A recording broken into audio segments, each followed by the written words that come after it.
most people start as unconsciously incompetent. Yeah. You just, you have an impact on people around you. You just think that's just the way it is. So the moment you actually become self-aware, you actually become consciously incompetent. You suddenly start to look at the world going like, oh my goodness, I'm probably responsible for blowing that up, or my tendencies that are hardwired into my personality and nature, when I'm accidental, have this impact on other people. But I always say to people, you can't get to conscious competence without going through the valley of being consciously incompetent. Everybody wants to know, why would I want to become self-aware? The only way you're going to maximize your true potential as an entrepreneur is to learn how you have an impact on people, how you can communicate with people, how you're able to draw the best people to you and create environments where the people who work for you are outstanding and think you're amazing. One of the interesting things about Fort is that behind the scenes, we've been quietly building what I think is one of the best property management businesses out there. We currently manage everything we own, which is a little over 7 million feet. And we now have quietly built a third-party business that's now managing over 3 million feet, and we're looking to expand that.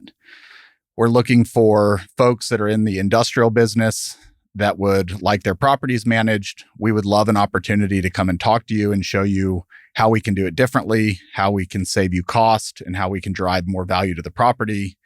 I think it's an incredible business. We have a unique take on it and would love to hear from you. So if you're an owner and you're listening to this and would like just a second opinion on your property management, we would love to hear you, come shake your hand, meet you, and show you what we have going on in our property management business. You can reach out to us at propertymanagement@fort-companies.com. Okay, if you are a real estate company or an operator of a business with multiple entities or bank accounts, listen to this. So at Fort, we just solved one of our biggest problems by hiring a company called Vesto. And that problem is we have over 20 different banks we work with. And so that is over 20 different logins. None of them share information with each other. And it takes our team hundreds of hours of every month to log in and not just see our account balances, but all the transactions associated with those balances. Now insert Vesto. Vesto is a one-stop shop where you can log all of your bank accounts onto one screen and see everything in one visual. Now, if you're a company like ours where you have multiple people that have access to each bank, that's giving everybody access to one screen, and it makes it, one, easy to see all your cash balances and saves the time of having to literally log in to 20 different bank accounts. So I strongly recommend you go to vesto.com/Fort. And when you're there, remember to tell them that Fort sent you, and you'll get a call with my friend and founder of the company, Ben, and they'll work with you directly. Y'all have heard me talk about this company, Better Pitch, for a long time. Fort has been using them to build decks over the last 6 months. And I have to say, I thought we were good at building decks until we started working with Better Pitch. They have an awesome service. Highly recommend using them. If you reach out to them and mention the Fort podcast, they will work with you risk-free on as many iterations as you would like. So go visit them at betterpitch.com.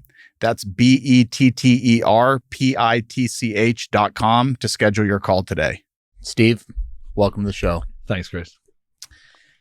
Do you know anyone who has a relationship that they don't wish was better? No. Every person I've ever spoken to or asked to, when I say which is the one relationship you wish was better, everyone knows what it is. Okay. So Steve and I met probably 2 years ago, or maybe not even 2 years ago. And the way you were introduced to me was, this person understands people and relationships as well as anybody on the planet. That must have been the John Marsh, who's my personal marketing department. Yeah. No way back after that. As entrepreneurs or highly driven people who are listening might understand, while we're really good at having relationships, we can also struggle with relationships. Yes. And that's when we were introduced. Absolutely. So before we get into how you became somebody that is so influential in this space, I think it would be important to figure out, how did helping people understand the relationships in their life become something that you kind of devoted your life to? Yeah.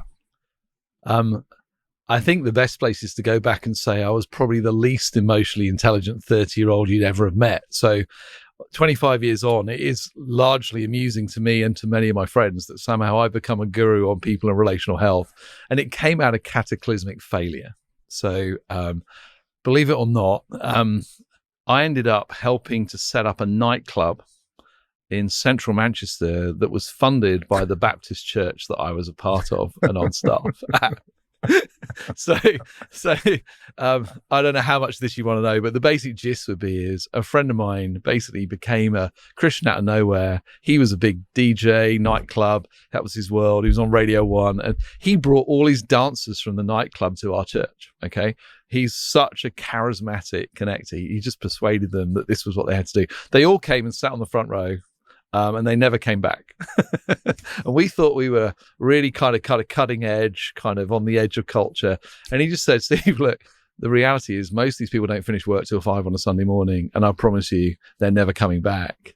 But I think they need what it is I found. And there was born really a vision of saying, he said, I'd love to own a nightclub where actually we can be in that culture. We can partner with the police and the drug services and but actually love people where they are rather than expect them to come out to the suburbs and come to our church where they're never going to come again. And I hated nightclubs. I mean, I just said, look, there's no way, Cameron, I'm ever going to do that. And he just said, well, look, go and pray. And anyway, long story short, I ended up helping raise the money, recruit the staff, and I was half-time pastor for youth and children at a Baptist church and half-time overseeing this nightclub project. And 126 families put in £1 million, £1 million to basically get this thing off the ground. Considering most of them were teetotal in a Baptist church, I think you probably realize we had superpowers long before I realized how we could manipulate people. This thing was a disaster from the moment it opened. It broke every rule that I would now understand of startup entrepreneurial finance. We went all in. We never ran a pilot. We opened a 1,200 capacity, meant to be full all night every week. And after 3 months, actual revenues were about 30% of what had been projected. They then said to me, Steve, we need you to go and be full-time on this thing. And I'm going like, guys, I've never led a business. And they're like, right now, that's not what we need. People trust you. And I felt so guilty. I mean, like everyone I knew and loved in the world had been tapped up for this thing. And I had never failed at anything. It was like, oh my goodness. They gave me a guy who'd been a CEO of one of the FTSE companies, like a Fortune company and he spent 10 months with me, a day and a half a week, trying to make this nightclub break even. And it never did. The best month we had in the 10 months we traded was a 20,000 loss.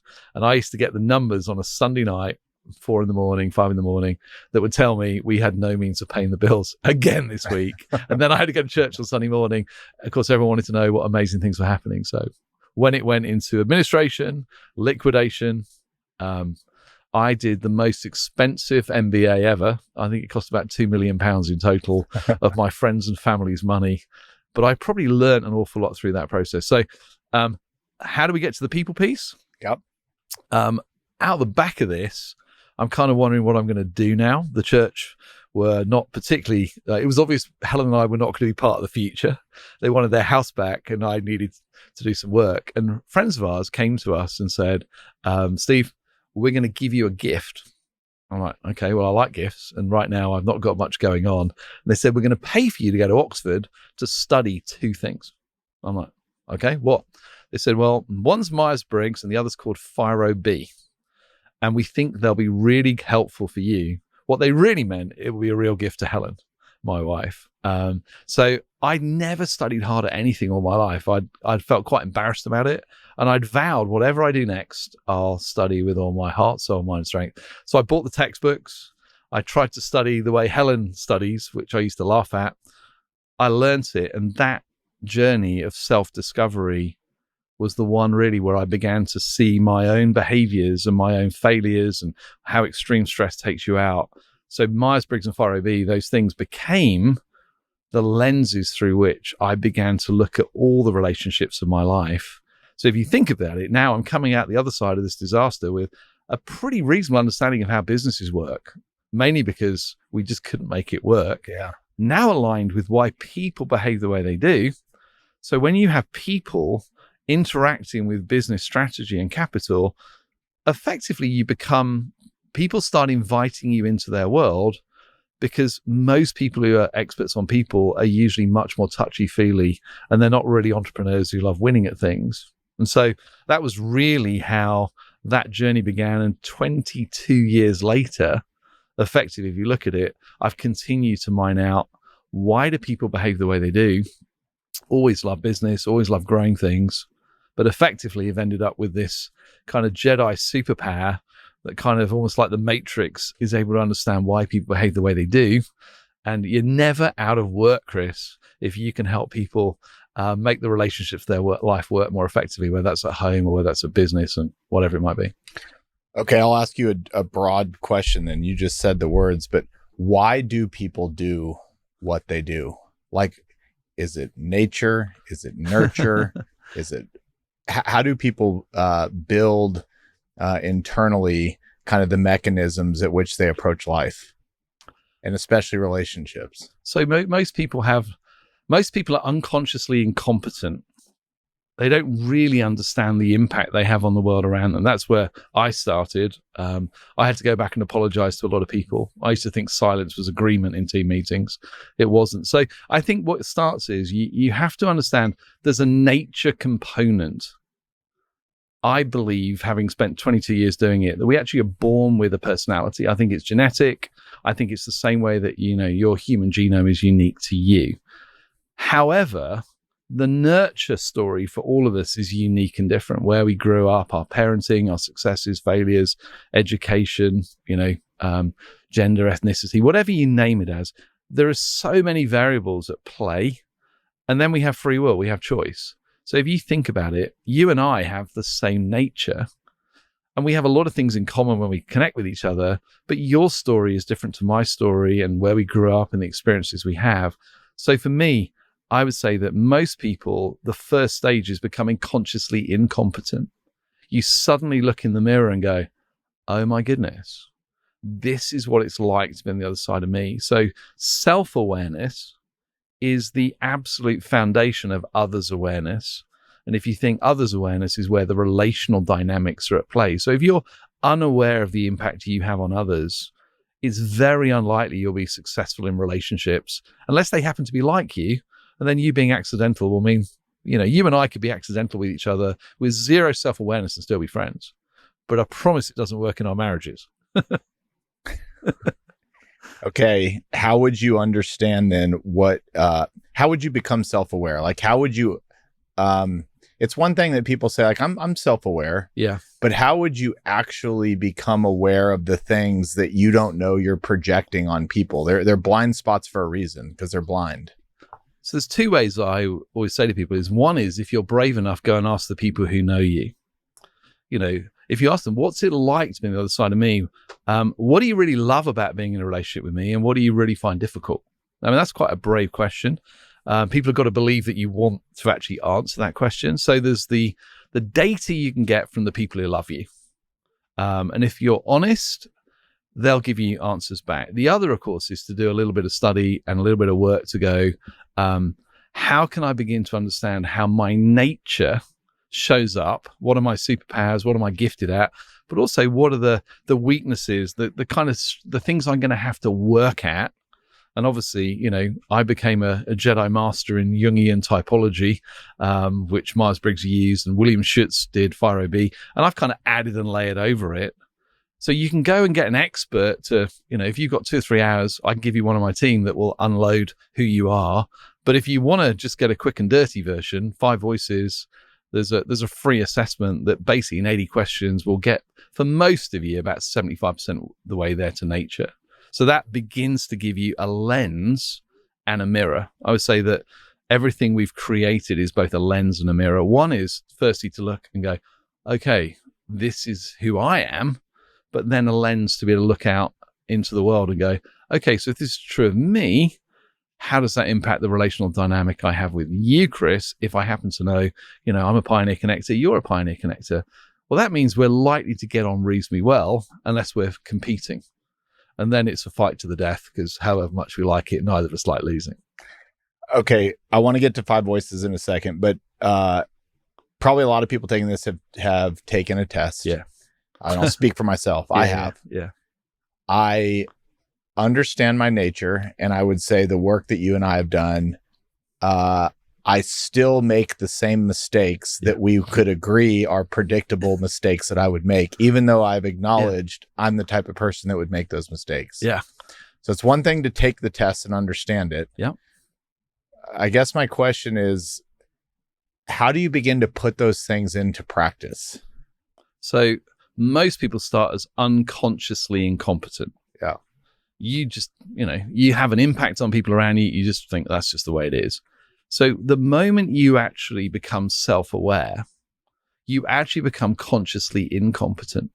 You suddenly start to look at the world going like, oh my goodness, I'm probably responsible for blowing that up, or my tendencies that are hardwired into my personality and nature, when I'm accidental, have this impact on other people. But I always say to people, you can't get to conscious competence without going through the valley of being consciously incompetent, because you have to actually look in the mirror as people like you and me, who are like 700-pound gorillas who think we're the sweetest thing ever. And we walk around in Kevlar body armor carrying a shoulder launched grenade and wondering why people won't play nice with us. Yeah. Well, I was like, really? Is it like that to be on the side of me? And everyone's like, yeah, no one wants to get on your bad side. And I'm a pussycat by comparison with you.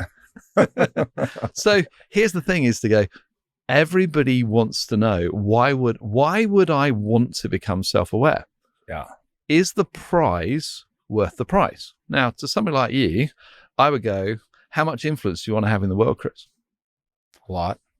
How successful in the chosen career would you like to be? A lot. So in a sense, I go, the only way you're going to maximize your true potential as an entrepreneur is to learn how you have an impact on people, how you can communicate with people, how you're able to draw the best people to you and create environments where the people who work for you are outstanding and think you're amazing. So how attractive does that sound? Pretty attractive. So I've sold it to you in a way that I know you wish to receive it. And if I'm talking to your wife, I do it differently. And different entrepreneurs are wired a different way, but a lot of entrepreneurs are wired like you and I. There are certain personalities that can live with chaos, love the fact they can build things out of nothing, and largely never want to work for anyone else. But you have to go through kind of that valley of despair. You do. It's part of the journey. You do. The problem with, so you as a pioneer connector, okay, who carries a huge force into every relationship. When I show you the impact that, you've had, let's just take, key relationships in your life. We're like with Jason, with Michael, with your mum, I'm showing you, I'm holding up a mirror and going, here, Chris, this is what it's like being on the other side of you. Because you think it's everyone else's fault. Yeah. And then you begin to get to the point where you go, crap, it's probably me. Actually, there is only one common denominator in all three of these relationships. And you like all of them and they like you. What's happening? And that's where I think when you went, I want to get better. I mean, I want to be the best entrepreneur I can be. I want to be the best business leader, husband, communicator. And if you can show me effectively how to see the green letters and numbers going down like the Matrix, where I get choice, that's the big difference to your question. You still have to choose the action. And I always say to people is your tendencies are hardwired into your personality. They'll never, ever change. The real thing for you is to go, I'm going to intentionally choose my action even if it's not my default tendency. Because you'll have some brilliant tendencies and some which are deeply unhelpful. And the problem is when you're as powerful as a voice as you, when you get it wrong, you blow everything up. And so therefore, maturity is saying, even though I know I don't normally do this, I'm going to choose to do it. Now, here's the answer. None of us are perfect all the time. It's really annoying. If I had a pill that made you perfectly self-aware and behaved, I'd be a very wealthy man. But what I can do is I can give you the most precious thing. I can give you the choice. You now have a decision, which is, am I going to learn to become more relationally intelligent? Am I going to learn how to navigate the relational dynamics of the network of influence that I live in? And hopefully, you're looking at it and go, if I could do what you do and add that to my superpowers, I may never get to be 23 years expert on why people behave they do, but I promise you can become a lot more relationally intelligent. I sat in your team meeting this morning. It was outstanding. I'd celebrate you, and I'm not someone who blows hot up at people's backside. I watch your team with nurturers and guardians actually saying what an amazing culture you created for them. So you can do it. It's just most entrepreneurs focus all their energy on the place where they get the win that matters most to them. And is it fair to say, especially from an entrepreneur standpoint, most entrepreneurs are not seeking to build better relationships until they've kind of hit some type of rock bottom or blown something up? And like, what usually causes that kind of awakening to go, yeah, I should probably think about maybe everybody else isn't the problem. Maybe I'm the problem. Most entrepreneurs have to fail at it. Yeah. And get to a place where the pain of what they are doing, the prize of actually growth is worth the price they're going to have to pay, because most entrepreneurs have to go backwards before they go forwards. You usually, when you become self-aware, actually it's a really painful place to be, because you look at all the relationships and all the people perhaps you've unknowingly hurt, manipulated, used, whatever it might be, because most entrepreneurs are myopic. It's like, this is what I'm going to grow. This is what I'm going to win. And you're either with me or you're against me. And I think there's that moment where either through failure or they meet somebody who's strong enough to hold up the mirror. You know, I mean, most people will be totally intimidated by you. I just smiled. I watched you on a stage, you know, some patsy in a marriage show. Yeah. And go, no, you need to come and talk to me. And I, in 2 hours, read your mail and said, Chris, I can help you. I'm going to come over to London and spend a week with me. Well, people like you don't do that unless something happens where you go, you showed me something, but you also gave me hope that this can be different. And part of the reason I think why people are able to receive something from me far more than they do from the classic people is, I'm not a classic people person. I'm just somebody who goes, you might as well make different mistakes than the ones I've already made. And if you, 15 years younger than me, get to have a better marriage and a better team, and that'd be amazing to me, because I've reached a place where I go, I actually probably take more delight in seeing other people be liberated and able to change the world than necessarily I have to do it all now. When I was younger, I had to be the one who did it. I probably spend more time now helping other people do it. This might be a dumb question, or maybe the question you weren't expecting, but maybe if my daughter was listening to this who's 8, why is it important to have great relationships? Maybe there's some people listening going like, I don't need people, or I like just being by myself. Is that actually a thing, or were we designed to have great relationships? Well, I think the thing is, people often normalize their own experience. So if you haven't got relationships, why would I want them? If you're manipulative, you probably don't have many. But every study, people who've written about, happiness, or even that kind of longitudinal Harvard study of like 75 years, it actually shows that human beings, the thing which actually allows them to be fulfilled and flourish more than anything else is meaningful relationships in their lives. It was the biggest determinant at the age of 55. How long you would live and how you deal with pain was not your bank balance or where you lived. It was the meaningful relationships that you actually have in your life. So I would believe that human beings were created for relationship. We were made to be relational beings. And whether we really understand it or not, actually it's in the places where we go, I feel you know me. Not just the me I project on TV or podcasts, but the real me with all the flaws and all the insecurities and all the kind of foibles and addictions and all the things that we all come with, and you still choose to love me. So when you have relationships where you are loved unconditionally, not for what you provide or not for who they think you are, but who you actually are, then all of a sudden something happens in our humanity. So, I'm a relatively new convert to this, but I actually believe that we are at our most fulfilled when we're able to feel, when we're able to be, when we're able to actually go, oh my goodness, you choose to be with me. I feel desired, I feel known, I feel loved, which is not necessarily what an entrepreneur thinks they need. But I guess I also, in my old days, did enough funerals of people who, it's interesting what people talk about at people's funerals. And a lot of entrepreneurs, I think, would benefit from almost forward fasting to the end and going, what are they going to say about you when your life comes to an end? And actually thinking about, most people don't talk about how much money did you make? How much money did you leave the next generation to fight over and ruin their lives?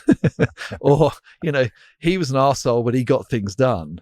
The things people remember are usually about who you were as a friend, as a father, as a husband, as a business partner, as whatever it is. And it's uncanny how the things people talk about when they celebrate people when they're gone, we Brits are terrible at it. We never say anything nice till people are gone. Americans are much better at it. It's never the things that most entrepreneurs are chasing. So actually, it's nothing wrong with being, achieving things and driving things and making things. But there's a lot of people who end up with a lot of money and a lot of fame, but are deeply unhappy. That's almost the norm. It is. To find somebody that's not that would almost be finding a needle in a haystack. Well, you probably know more of them than I do, but I always say that in my experience of working with sort of high-charging entrepreneurs who usually go, you can help me win, and I go, I can, and then they find me helping them win means not just in their business, but in the other areas of their life. I would say that the health of marriages is inversely proportional to the bank account success of the male entrepreneur. So something happens in that dynamic, and I observe that usually success and money cause people to be isolated from other people. What do you want me for? It's very hard to know what's the agenda when I feel I have money or I have success or I have power. And what you end up with is a degree of paranoia, which is to go, well, does anyone love me for who I am? Who cares for me for who I am? Or are they all just on the take? And I watch people become very cynical, slightly paranoid. And you look at it and go like, that's not what life was for. That wasn't, if that was what you were aiming for, then you probably set your focus in the wrong direction. I think it's possible to have both, but I don't know how you do it without some kind of tools and lenses and help, because, most people who are highly successful are the alphas of their entrepreneurial world. And most people don't feel they can challenge or speak the truth to someone like you or people who listen. And that's usually where people like me come in handy, because I don't really need your money. And in a sense, if you don't want me to help you, well, I'm not going to be deeply offended. Are you sure? I'm kidding. I always say, if you manage to offend me, I will shake you by the hand and go, Chris, that was really cool. I'll probably, because it's a bit like going, I have Kevlar, and I also have a huge amount of grace for people like you, because you've let me get to know you. You've let me walk with you in the honest parts of who you are, and I still love you. Do you believe that? That's tough. I don't know if I could do it if I was in your seat. You said who you actually are. Yeah. So most people think they know who you are, but think they know who they are. But I think you would make an argument that most people are kind of living, maybe it's like how other people want them to be rather than who. What do you mean by who you actually are? It's almost like you're talking about somebody being two different people. Yeah. So I'll quote William Schutz on this. He was for OB, and he said this. He said, I'm always thinking in pictures, so see if this helps.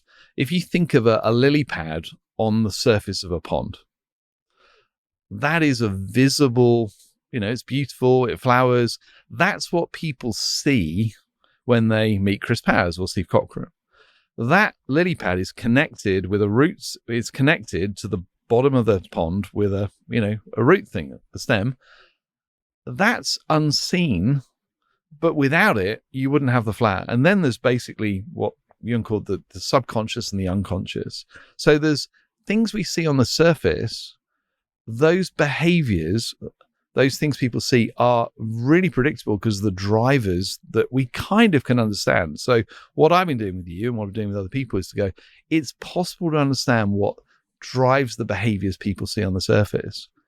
What gets more complex is there's an awful lot of stuff in our subconscious and even the unconscious, which massively shapes how we behave, but we're really unaware of how that happens day by day. So, early life development will tell you most of the identity upon which your confidence for the future is built happens in the first 3 years of life.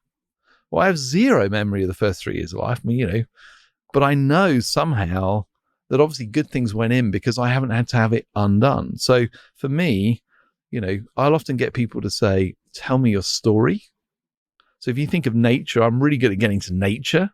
I've got a process, learn how to do that. Nurture is the story of your life. I mean, I don't know how many hours we spent doing yours, but it's incredible when someone takes the time to listen to I always say to people, what have been the key moments of your life that have shaped you as a person, as a leader, whatever it might be, the good, the bad, and the ugly. And if you do it chronologically, you see, because we store memory as visual, I can actually ask people, no, go back. What was primary school? What was some of those highlights, or high school, or, when this happened? And I think I have some of the most incredible privileges of saying, I'll sometimes spend 4 or 5 hours with somebody walking through the life that they've lived.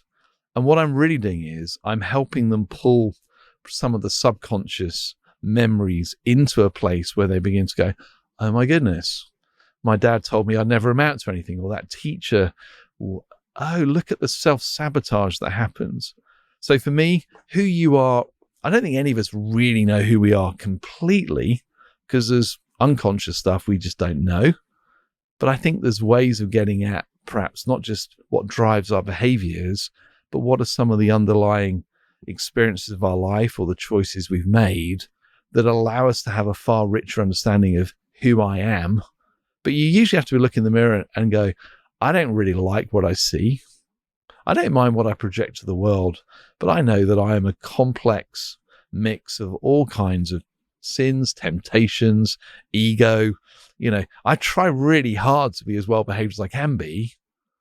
But anyone who says that they don't struggle or occasionally feel insecure or wish things had been different or feel like a failure in a relationship, I think what makes us human is when we can own that. And it's not, I'm going to spill it all over, a desk and a podcast and tell you all these things. But if you and I are going to be real friends, I've got to be vulnerable enough to trust you that I'm going to share who I am really. And what usually happens is we take step by step and I go, well, I'll share that with you. And, oh, you didn't reject me. Well, maybe I can share a little bit more. And what happens is those relationships become, I think, for individuals, particularly entrepreneurs who are very self-contained, you don't need many of those relationships in your life, but you do need some in order to feel fully human, I would say. Okay, this is a personal experience, but when you say you look in the mirror and you see the things you don't like. Yeah. That's obviously, there's no human on the planet because we're all sinners. Yeah. That shouldn't be able to look in the mirror and find something about themselves they don't like. Yeah. I think where over the last few years where I've gotten stuck is I really start focusing on what I don't like about myself and stop appreciating my strengths and and you almost it's not self-sabotage, but you get in this circle of just looking for every mistake you're making rather than the question is we can agree and acknowledge it's healthy to be self-aware and identify weaknesses. Yes. But how do we use those for good and not for this spiral of I'm a bad person and that's who I am? So self-awareness starts with, we usually go, oh, wow, that's what it's like to be on the other side of me. But here's the thing as well. We also have superpowers. We actually have incredible gifts, talents, expertise, both through the things of who we are by nature, but also the things we've learned and the skills we've developed and the things we've become masters at. So for me, the calibration for you of support and challenge is, Chris, this is who you are when you're amazing. These are the things that you're brilliant at. You wouldn't have built what you built without some superpowers. So it's trying to balance the challenge, which is to go, but you can be successful and still not feel great about it. So how do you actually own and be able to say, Steve, this is I'm really good at this. I have incredible skills, some of which I was given, some of which I've worked hard to develop, and some of it is just disciplining talent over time. But I also know there are things which, if I'm not careful, will sabotage my leadership or will undermine my influence and almost cause me to be less than I could be. So the balance of those two things. So for example, if you think, I'm always saying, how do I calibrate those in a way that you feel empowerment and the opportunity to grow without effectively me just saying, hey, you're awesome, Chris, great, no worries. So I would say it's really hard to do it on your own. Yeah. It's a lot easier if you've got somebody who loves you and cares deeply about you, but is actually able to help walk with you in the relationships of your life. And, not everyone can have that, but when you can, I think it becomes incredibly valuable. Is that why most entrepreneurs or CEOs have some type of coach or? Yeah. I think so. I think the wise ones will, because in the end, leadership is lonely. Why? Because unless you have a co-founder or somebody that you actually are talking with every day, there comes a point where you go, who's really on my team? Where do I get to share how I feel? And, entrepreneurship is always a challenge. Let's put it there. You're balancing a lot of relationships, demands, banks, blah, blah, blah. And most entrepreneurs, when they're honest, go, well, I've got my executive team or my senior team. I love them and I share quite a bit with them, but I can't share with them how awful I'm feeling right now and how frightened I am for the future. If you have investors, they're not interested in, oh my goodness, I'm pretty close to the edge. This could all go. That would cause difficulty. And so what a lot of entrepreneurs do first is they take it home. And, it's great. Helen or Michael will sometimes try and listen for a little bit, but you suddenly realize that's not particularly helpful because they don't have any way of helping me. And now I'm terrifying them because they think the business is about to blow up. So you fundamentally look at it and go, okay, who do I get to be real with? And the answer is, for most entrepreneurs, I know you've been in YPO forums, or you have a coach, or you have a mentor, or you have somebody who's been ahead of you. But fundamentally, what you usually need is a safe place to talk out loud. You're an expert Pioneer Connector. You actually need a place where you can ideate and dream, where I know it's provisional. If you do that with your team, most of them think this is what the new direction is, and therefore they're already terrified of how it's going to happen. So how do I, as an entrepreneur, get to dream, ideate? How do I own how I feel? How do I feel frightened, sad, ashamed, like, oh my goodness, what's going to happen? If you internalize it without ever articulating it, it will never be healthy for you. So I'm a passionate believer that, you need somebody, but ideally someone who understands your business. Yeah. So a lot of leaders I see end up with about 5 different people. They have a therapist, a marriage counselor, a life coach, a physical trainer, and a priest. Kind of the whole gamut, as it were. I don't know whether I'm unusual in the sense of going, I probably combine pretty much all those at some point.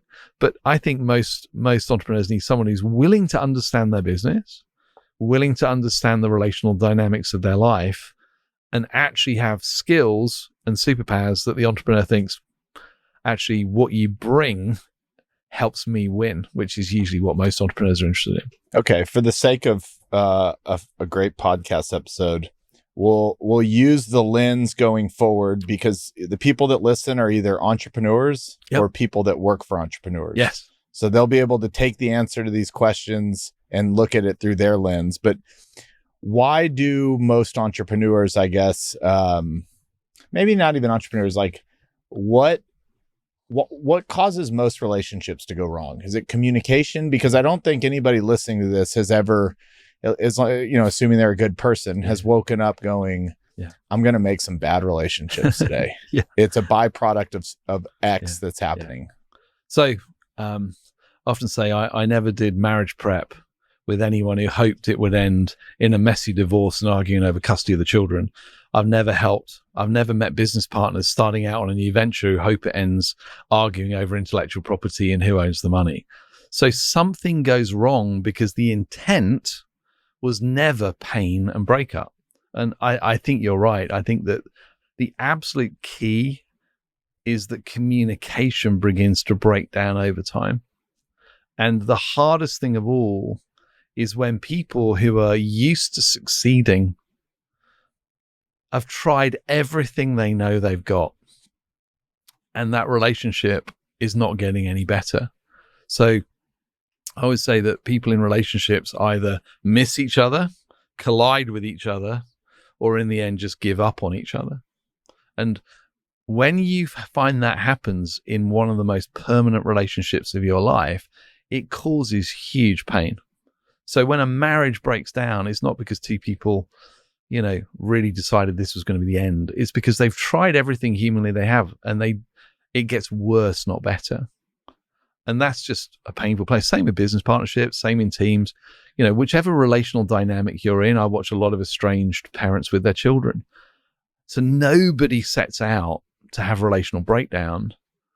But when it happens so often, it's because people have lost the ability to really hear each other. And there's so much baggage and hurt that it's a bit like going, whenever it goes wrong, everything from the past gets dragged up, and you don't get a fair fight anymore. Is there a common reason though why relationships start to go sour? Is it communication? Is it lack of trust? Is if you've seen a lot of them go bad, is it usually around a few things that cause things to start going down the wrong end? I think there's kind of where there's moral failure.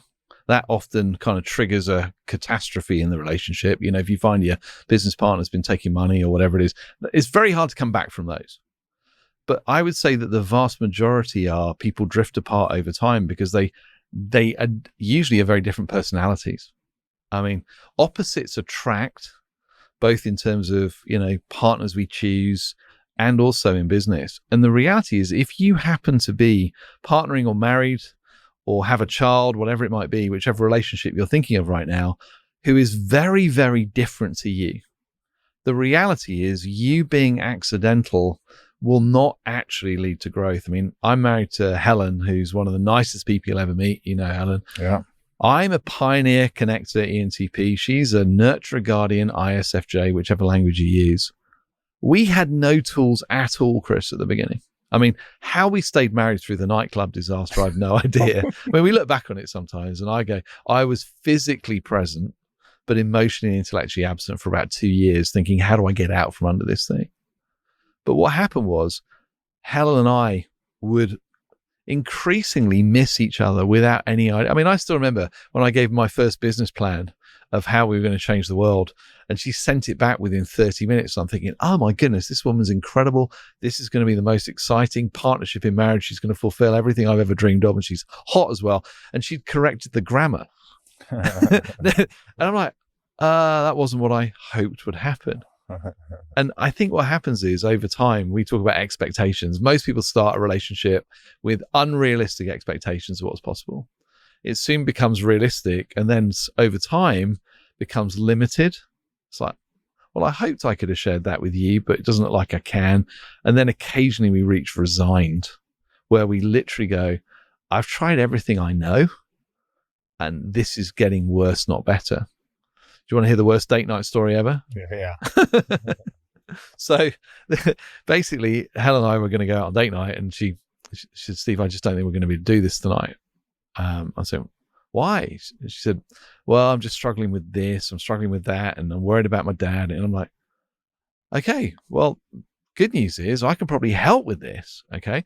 So I go, oh no, this is slightly embarrassing, but I go into my office, wheel out the big whiteboard, because that's what I use. God. Wheel it into this is making you feel amazing. Wheel it into the drawing room. Such a hero. I know. This is going to make you all feel better. And I put the 3 issues up on the wall and I say, okay, so if these are the 3 issues, here's the processing tools we use. I think we can have a great night, and we can do this in half an hour, then we can go out. And I'm thinking, this is going to be awesome. Helen's now in tears. She says, you do not understand me. You don't get me at all. And I'm going, you're right.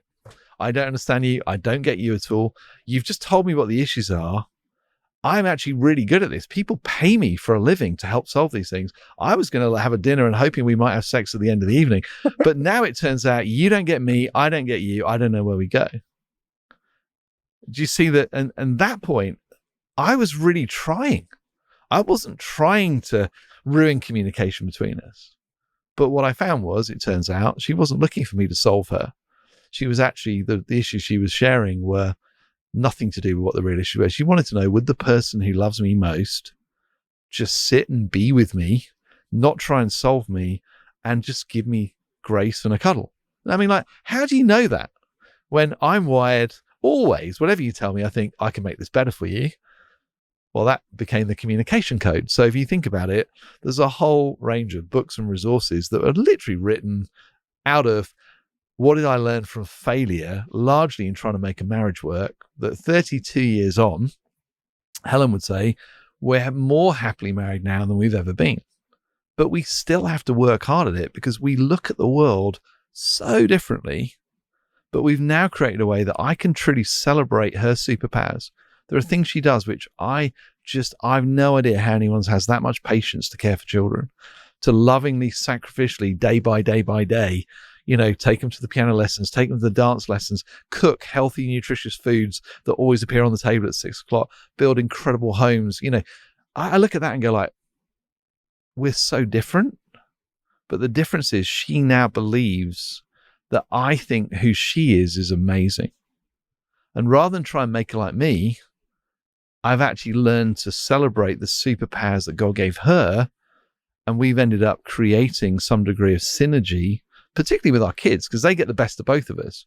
I'm very good at visioning big futures for them, but it's Helen that provides the metronomic drumbeat detail that turns a vision for being a concert pianist or a ballet dancer into something which can actually happen on the ground. So that's what I think happens in the best relationships, be it in business, be it at home, be it with friends, where we actually say, I love who you are, and I'm going to celebrate the superpowers you have. I'm not going to try and somehow assume you have to be like me, or I don't get you.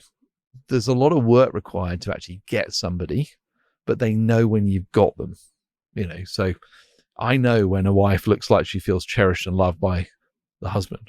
And I also know when she doesn't. I know when people who are in senior teams and executive teams feel like they're treading on eggshells around the CEO, founder, whatever it is, or when they actually know that this person is for them and is committed to helping them be the best they can be. Okay, I think we're going to talk about 5Voices for a second then. I think this is a good chance to get it in. But before we say that is, okay, if you go back to that date night. Yeah. And maybe you didn't have that epiphany, 10 minutes after you made her cry. It probably was 10 years later that you had the epiphany. Yeah. But if somebody's listening to this and they're like, look, I've never taken a personality test. I didn't even know these things existed. Is there a way for them to understand that common language with other people just kind of serendipitously or on their own? Or would you have to take something to really understand who you're dealing with and how they want to be talked to? So I guess conceptually, you could sit down with the person you want to work at the relationship with and ask great questions and jot down the answers. Okay. So you could do that. I mean, and most people don't do that for some reason. No, not really. I mean, you could literally sit down and say, I want to be the best business partner I can possibly be to you.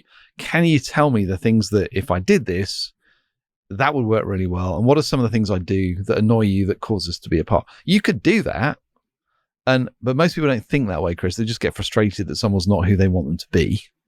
So that's one option. The other option is to go, you actually work together at a common vocabulary and language, which gives you lenses and mirrors to understand what's it like to be on the other side of me, but also how do I relate to you in a way that you would wish to be related to? I would say transmission of information is not the same as communication. Because if I send you information without any clues as to how I want you to respond to it, when you respond differently, I just feel like, well, you weren't listening. It's not that. It's just I didn't provide the context of explaining how I wanted you to respond. Okay, let's talk about the 5Voices in for a second. You had become a master of Myers-Briggs. Yeah. And what's the other one called? FIRE-OB. FIRE-OB. It's called Fundamental Interpersonal Relational Orientations and Behaviors. So I've no idea who the marketing department was, but that's why that one didn't do as well. Okay. How did you go from which obviously it's kind of a universally adopted personality profiling, to thinking like there's something missing here. Yeah. Like what did you solve by creating 5Voices? Yeah. So the reality is, I always say the therapy is only as good as the therapist. So if you're going to do a personality assessment, find someone who's really good at it. There's an awful lot of people who are rubbish at it. That's another story. So Myers-Briggs is brilliant when there's an expert in the room, but it doesn't scale inside organizations or inside families once the expert's gone. And when Jeremy and I started Giant 12 years ago, we basically said one of the things we had to do was the new world is visual more than, or the digital world. And critically, everybody is so overwhelmed and busy in this world. The only way we will build tools that leaders and individuals can use is if we set the benchmark that an educated 13-year-old can understand it, use it, and teach their friends. So Jeremy and I were living as two families in like a big country house in England, like Downton Abbey. And both of us had educated 13-year-olds. Mine was Izzy at the time. That's how long ago it is. And Izzy came to me, my eldest daughter, and said, Daddy, I love the fact I'm an ENFP. I love the fact I can use it, understand it, and that you've helped me grow up using it, but it's too complicated to teach to my friends. So doesn't that violate the principles that you and Uncle Jeremy say you're building Giant on? You're like, pioneers never usually admit they're wrong in anything in public. So I go, yes, good question, Isabel. Let me come back to you on that. Well, what she'd actually pointed her finger at was to go, it's great when you're using it with us, but it doesn't scale. And you said, if you were going to build tools for leaders in the new world, it had to be for me. So 5Voices, believe it or not, and I still don't quite understand. It's a little bit like most people have a beautiful mind moment at some stage once in their life. But I actually started to play with the concept. Could I create archetypes of behaviors that were 5 rather than 16? Was there a way of harmoniously predicting the voice order of how those 5 archetypes would play in order that actually was correlated directly with Myers-Briggs? Now, even when I say it, it sounds rather convoluted, and there's a whole kind of 4-month study that those who want to learn how to do it can. But what ended up was 5Voices became simple enough to use without becoming simplistic. Because in a sense, with the 5Voices, I speak all 5. It's just some are more natural for us than others. So there's a direct correlation between the two, even though in order to prove the validity of 5Voices, we couldn't use Myers-Briggs because most of academia doesn't really think that, they don't like Myers-Briggs, but they love the Why? big. I don't know. I mean, Myers-Briggs has spent millions and millions of pounds trying to prove to them it's legitimate. Yeah. And actually, Big 5 is the only personality that the psychologists and academia accept. So ironically, we prove 5Voices using Big 5 more than MBTI. And they couldn't believe it when it actually came out with a higher correlation than any of the other assessments out there, particularly as I know how it was made. So, like most hypotheses, you play with it over time. 4 years in, when we had to record the video series that were going to be definitive for each of the 16 voice orders, I made a couple of tweaks based on, I think that reflects more what the nature is. So it wasn't pure hypothesis straight to endpoint, but the vast majority of them actually were able to be predicted simply by using type dynamics and archetypes from Jungian type. Most entrepreneurs don't understand how to celebrate the gifts that are very different to theirs. Kudos to you. I'm in a meeting with your exec team this morning. There are 3 nurturers and a guardian, and they are looking at you going, we feel seen, heard, appreciated. We feel collaborated with. You actually let us communicate the change rather than you try and do it. And I'm going, see, you can do it when you put your mind to it in the relationships which are most valuable. So you created a team culture where everyone gets to bring their superpowers. So, Can you go deeper there for a second? What me or anybody like me, why, while the message they have to deliver might be the right one, why they should think about having different people on the team deliver that message? Yeah. So it's hard, I guess. I mean, go and find the 5Voices. You can at least listen to some of the videos. Everybody should go to the 5Voices, take the test, download the app. 5voices.com. So, so assuming there are 73% of people speak nurture and guardians their first foundational voice. They're the sensors in Myers-Briggs language. They're the present, detailed people. The nurturers do the detail for people. The guardians do the detail in relation to task and money.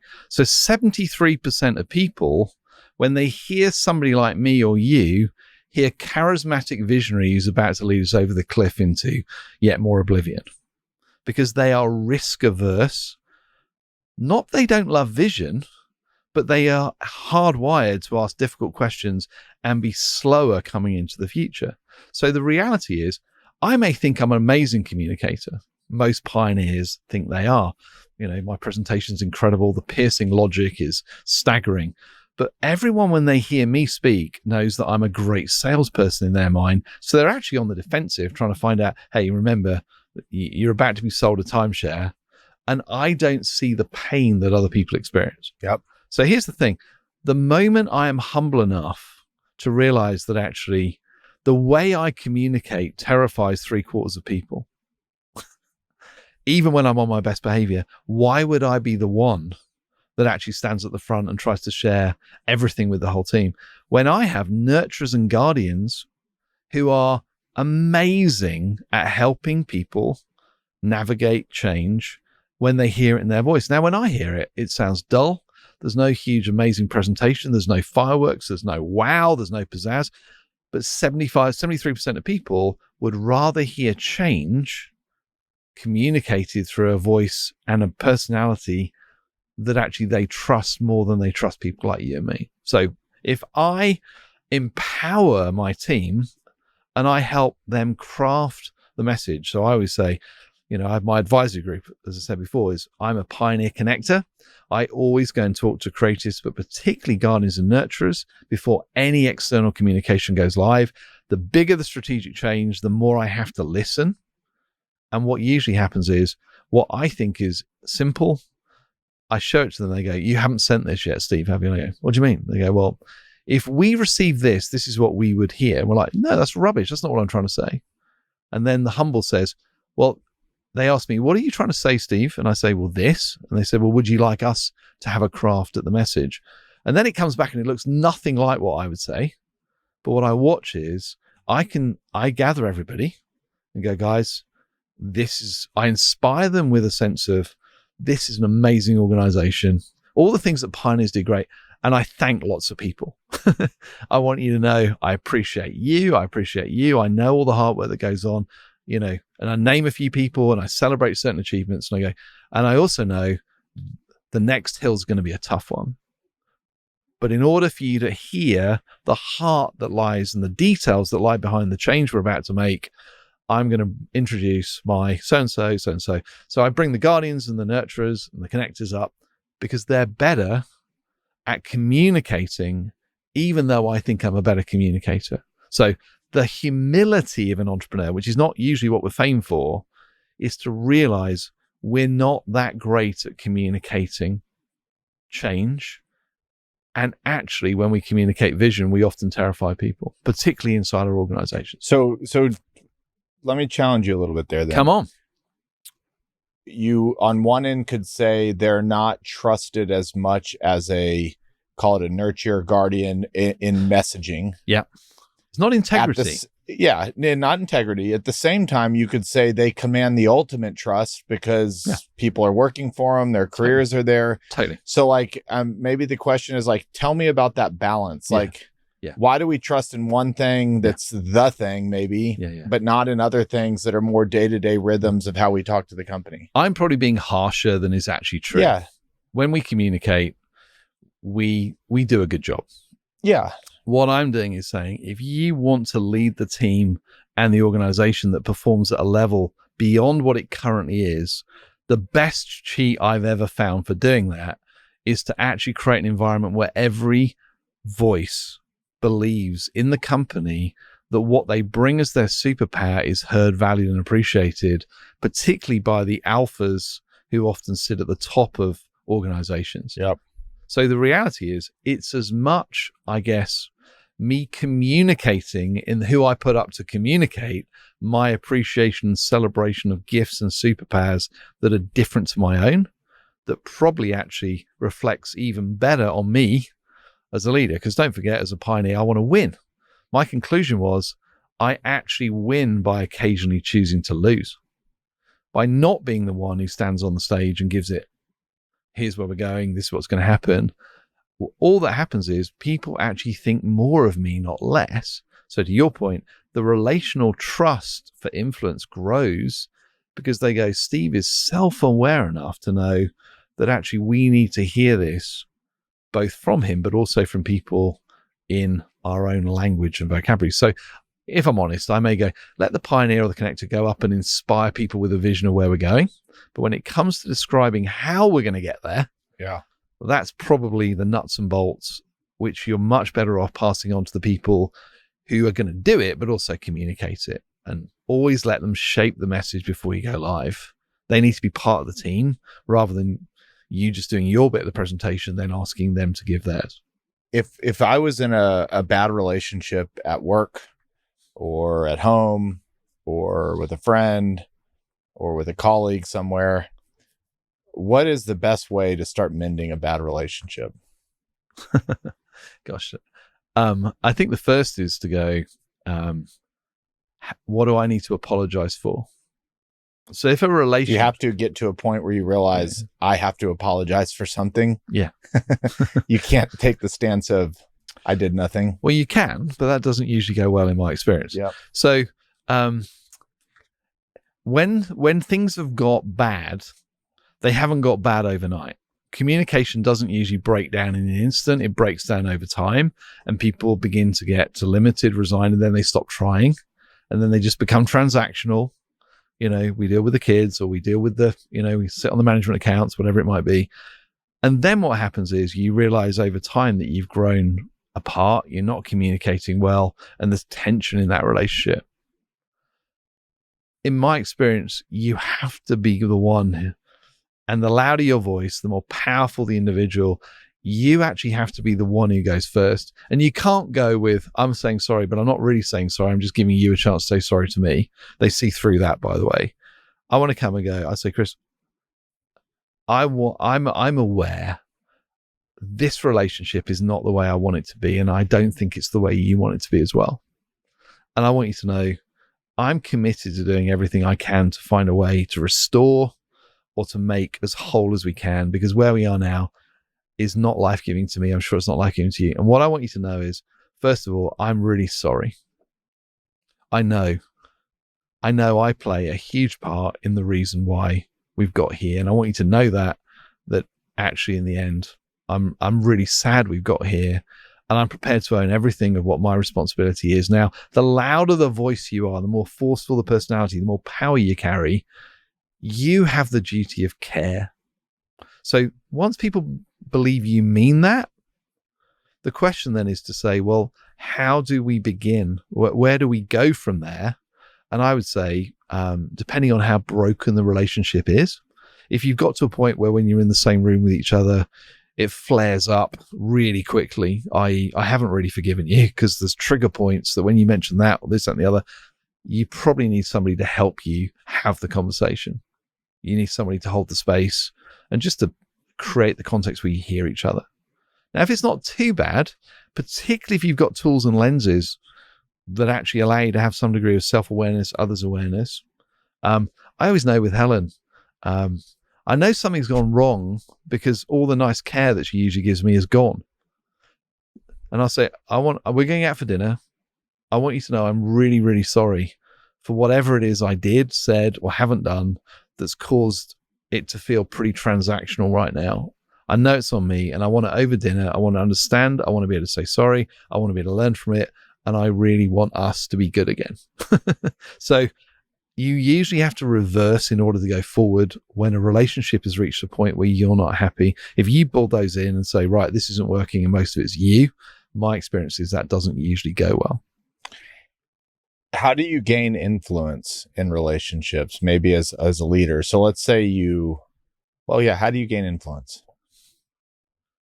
What is influence? So I think influence is where people value your wisdom, your insights, your perspective on things when they don't actually have to. So it's easy to lead through positional power and title.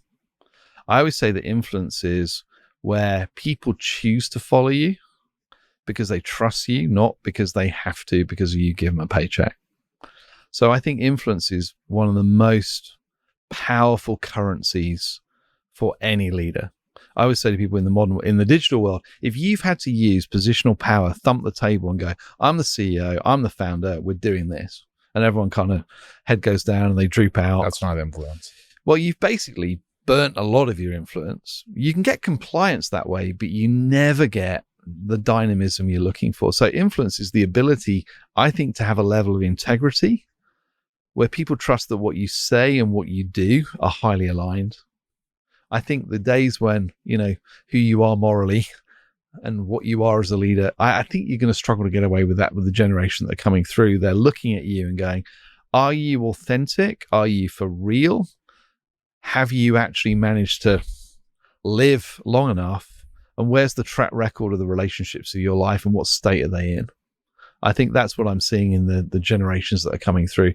They're going, I don't care how much success you've had. If there's a trail of broken relationships, broken bodies, people who've burnt out because you made them work 23 hours a day, 7 days a week. So influence, I think, is the ability for people to go, I want to follow you. I want to learn from you. I want your wisdom in my life because I respect you. I trust you. And on the whole, you have a track record of being somebody that is worth listening to. Okay, then why do people that tend to have a bunch of, metaphorically dead bodies in the wake and terrible relationships, why do they tend to hold all the power and sometimes have the largest businesses and the most money? What you would think, people like that would flame out and they could never get there, but they actually tend to be the people that go the farthest with some of these things. Not always. Yeah, no. I mean, why?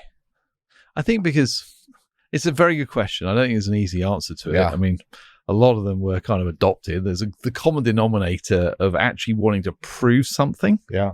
Based on nurture that someone told you weren't or you didn't have or an absence of, that causes a level of drivenness, which often is aligned with an element of genius that causes people to be some of these, larger than life characters that, we're all aware of. So I think the question is to go, you always have to look at the relational dynamics of the people who work closest to them.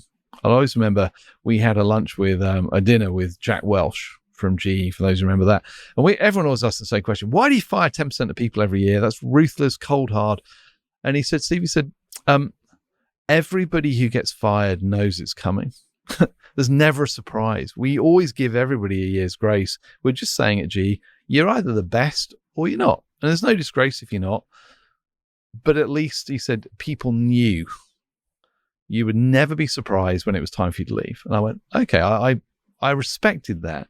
But I think that some of these alpha characters, whether it's Steve Jobs, when you read his autobiography, and you go like, see, why do you have to be such an arsehole to your daughter? I mean, how difficult would it have been to just be a little bit generous with all the... So I often ask the question, which is to go, who is the most wealthy in a room? Who is really wealthy? I mean, you Americans idolize financial capital. How much money do you have? What are you worth? How much is your balance sheet? It defines a lot of people's identity. Stunned as a Brit when we lived here, and people go, what do you make? I'm like, I don't really make anything. I go, at the time, I go, like, well, I make disciples. And they're like, no, what do you earn? And I'm like, you don't ask questions like that. We're British, But so we tend care to about intellect. There you go. We idolize intellectual capital. In Britain, it's not about how much money you've got. It's, well, how did you make it? But I've often thought, in my mind, I go, look, financial capital is the least valuable. The people who know that, by the way, people who have it. I have the privilege to work with people who have more money than they're ever going to spend in their lifetime. And most of them would swap me in a heartbeat of the quality of marriage, kids, relationships. So I usually go, if you think of relational capital as infinitely more valuable than intellectual or financial capital, the quality of the life you lead is usually made up of the quality of the relationships you're able to establish, maintain, and develop, and be the kind of person that when people tell the story of your life, It's the legacy you want to leave. Now, if you want to leave the legacy that you were the richest man in the world I'm like, great, go for it. But I still wonder what will be said about them at their funeral and what type of husband they were, what type of father, what type of friend, what sort of colleague, so I guess it's which wall you're trying to climb or which way you put your ladder up against. So for me, I don't envy, I admire, it's not like Elon Musk at the moment. I mean, the guy's a genius. I mean, like, I don't know how he does it all, but in a sense, I look at kind of some of the other dimensions of his life and go, there's a level of chaos. What will people really say who were close to him? I don't know. I'm not close enough to him, Donald Trump or people like that. There's always the question for me of going, what is the legacy you want to leave as a leader? And I think we say it's worth deciding that early enough in life that you can actually begin to choose the way you lead and the way you live based around the legacy you want to live. So for me, how much money I leave is not really the most important thing. I want I want to leave enough that if I died, Helen would have enough not to have to sell the house and the kids for college or whatever it is. But there's a limit to how much beyond a few million really make a difference. For me, I said, look, and I don't, again, this is learned behavior. The thing that drives me day by day is to go, if I imagine that I'm, 85, go give myself another 30 years, I'm dying and I know it. I've got 2 months to go. How many people in this world would I have been impactful and influential enough in their lives that not they would write me a card or send me an email, but how many people would fly or get a boat to come and say goodbye and to say, I want you to know this is the difference you made in my life. You changed the trajectory of my marriage, my business, the way I dreamed about the future, the way I related to my kids, or the broken relationship that the things you created changed. So begin with the end in mind is one of my, big things. So if you're an entrepreneurs like, and a business owner, it's really hard not to be intoxicated by the scorecard of are we winning and how's the money going? But at some point you got to ask the question, for what purpose? Cynic's good. What's your why?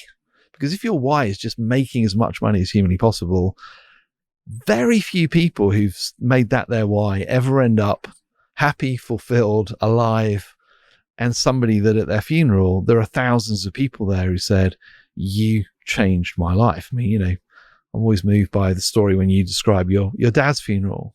And I kind of go, that creates a level of meaning and purpose that for me as a leader anyway, is saying, that's the legacy I want to leave. And if I don't make $500 million or $1 billion or 5 billion or whatever it is in my life, I don't really mind, because in the end, that's not where I probably define true wealth to be, but that may just be me. Steve, I think that's a perfect place. And I hope one day that I'm able to say that at your funeral, because I think that's the legacy that you're leaving behind. Thank you for joining me today.